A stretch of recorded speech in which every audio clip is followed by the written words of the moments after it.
Sudarlun Polda Aceh memusnahkan barang bukti kasus narkoba hasil sitaan selama 2017 di Mapolda Aceh, Banda Aceh, Kamis pagi.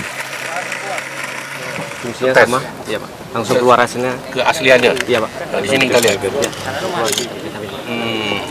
Barang bukti berupa ganja kering sebanyak 1,8 ton, sabu-sabu 10 kg, dan 3.664 butir pil ekstasi. Sementara itu ganja kering dimusnahkan dengan cara dibakar. Sedangkan sabu-sabu dilarutkan dengan alkohol lalu diblender, kemudian bersamaan dengan pil ekstasi dimasukkan ke dalam molen pengaduk semen. Kita ketahui beberapa kali penangkapan yang dilakukan oleh aparat baik itu kepolisian atau BNN itu memang melalui laut. Ya, mereka mengganti ataupun menukar barang ataupun yang narkoba ini di laut, tengah laut. Ya baik Pak, ada statement sebelumnya ada indikasi keterlibatan aparat dalam peredaran narkoba. Bagaimana tindak tegas dari pihak kepolisian nantinya Pak? Kami sudah mengambil langkah-langkah untuk membuat fakta integritas.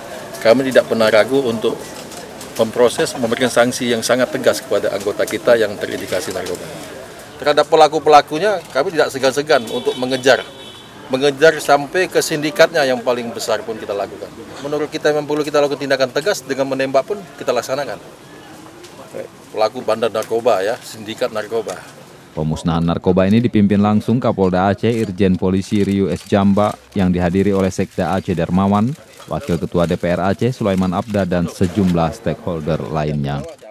Dari Banda Aceh, Budi Fatria, Serambion TV.